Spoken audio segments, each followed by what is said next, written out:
Welcome back to the McCowan podcast. Bob's still on the mend. Dave Hodge in for Bob, Richard Zokol, and Ian Leggatt on our regular pre-major preview show.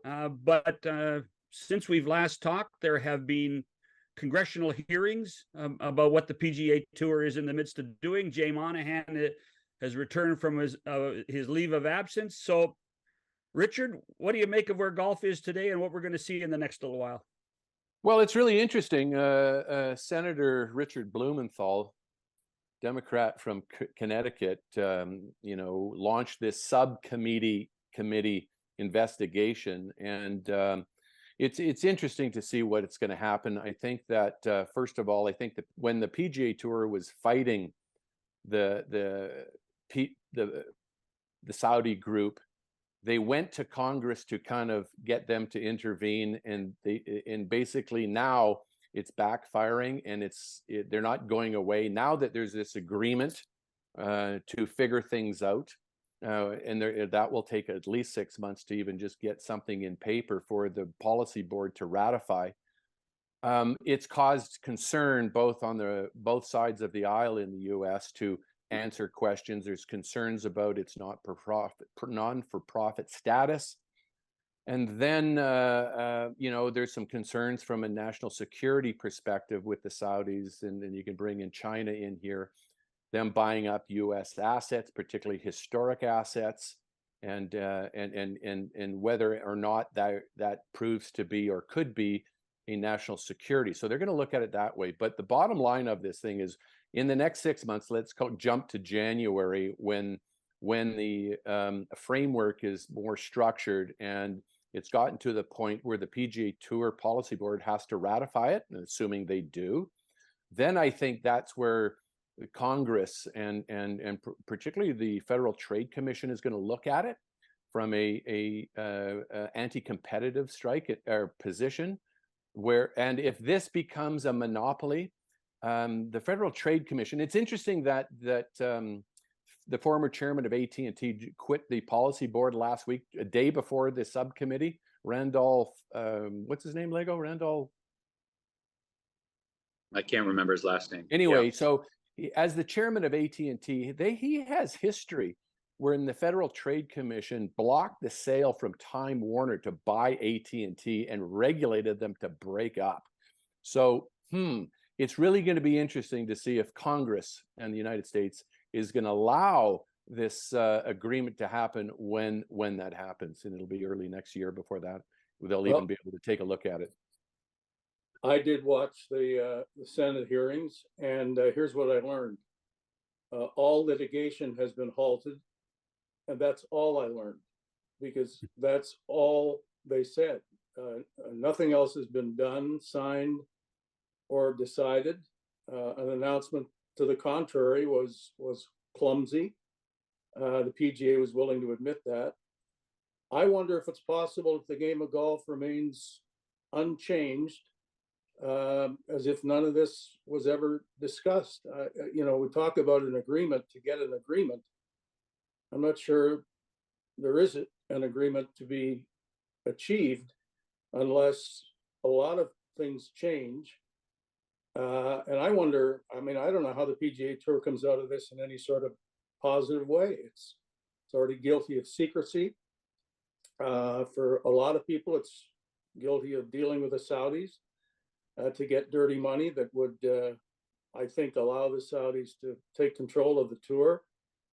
It could remain vulnerable to further player losses. The players who have remained loyal so far want answers. They deserve answers.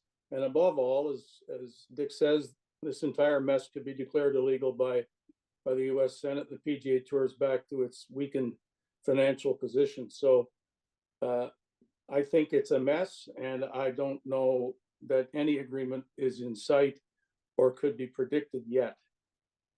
Well, I think, Dave, Zoke and I have talked about this. I think one of the big issues here is the players have brought this on themselves. Okay, let's be very, very clear about that. And this dates back to and Zoke was involved in this 25 years ago, and it started before that. Is The players are not businessmen. They're not accountants. They're not lawyers. And over the last, 20 years or so, we can probably go back even further, the days of Arnold Palmer, the impact of purses going up influenced by one particular person that really brought an element of interest to the game, not only from a fan base, but also a television base that drives their revenue. And the players are responsible for this. Everybody was happy, and I was part of this thing. Every year the purses went up by, another $1 million a tournament, and we were making more money, and our retirement plan was going up. We're getting paid more to play in pro-ams. Endorsement deals are going up. So nobody really paid attention to what was going on and who was actually making those decisions. The players, I think if there's an aspect of this that's going to change, the game of golf's not going to change. The game of professional golf will likely change. You can't blame the Saudis for what they did. You should blame the tour players for not having proper representation when you've got 5 people inside the walls making those decisions for everybody else. And the players did not pay attention, and now they're paying. If something's going to change, there's going to be a players association. Now, you cannot have a player union in a not-for-profit situation. So the players, the PGA Tour cannot have that, but the players have got to figure out a way that Jay Monahan cannot just sit in a closed room with Jimmy Dunn and make a gravitational shift in professional golf without any of the players knowing about unilateral decision. You're right. That is the biggest aspect, I think, that's going to change on the PGA Tour, is the players for sure are not going to allow this to happen. And, what's even more embarrassing to this, in my opinion, is, Tiger Woods calls a meeting with Rory McIlroy in Delaware or Vermont or wherever the heck it was. And a bunch of guys hop on their private planes and get there. And then they present an ultimatum to Jay, and all of a sudden the purses go up by $200 million because they're all pissed off because of what, Cameron Smith and Brooks Koepka and Dustin Johnson did. I mean, this is not proper business strategy that Jay Monahan and Jimmy Dunn thought, okay, we can try to fix this now in the best interest of all the players. And we just have to wait to see how this whole thing plays out. But, I think Richard can speak to it as well as anyone, because like I said, he was part of this sort of breakaway group 25 years ago. And this is where the players need to land now.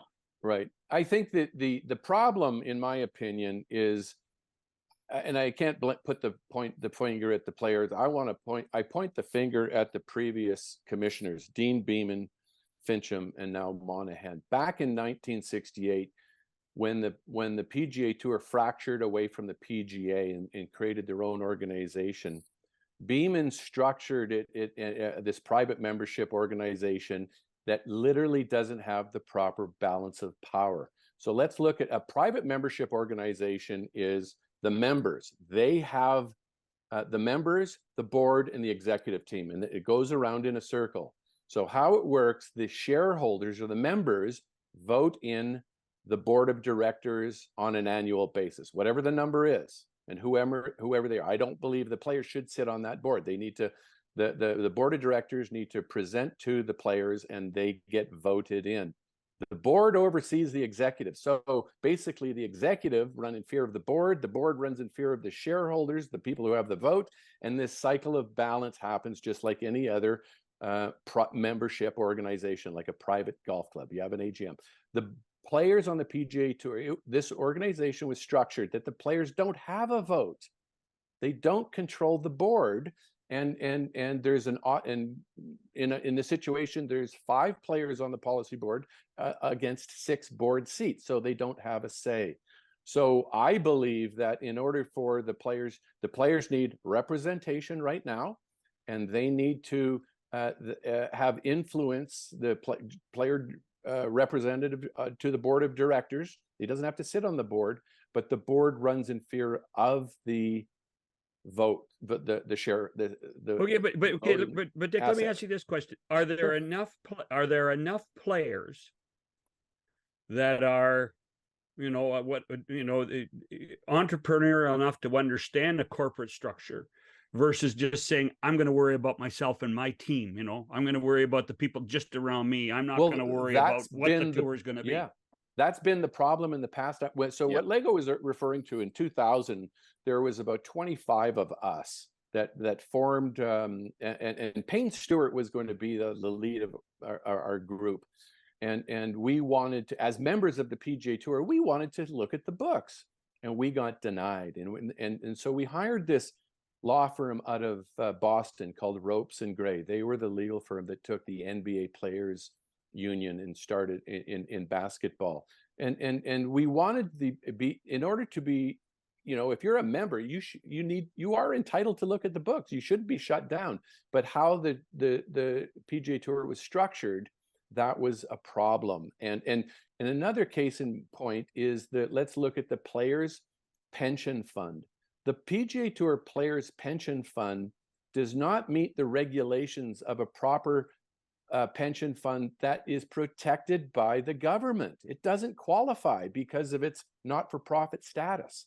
And that's really concerning, that a not-for-profit status, this money sits in the general fund of the PGA Tour, and that's another threat that makes Jay Monahan not sleep at night, because in this battle, you certainly don't want to lose the player's dough that's in the pension fund. That would be horrendous for him.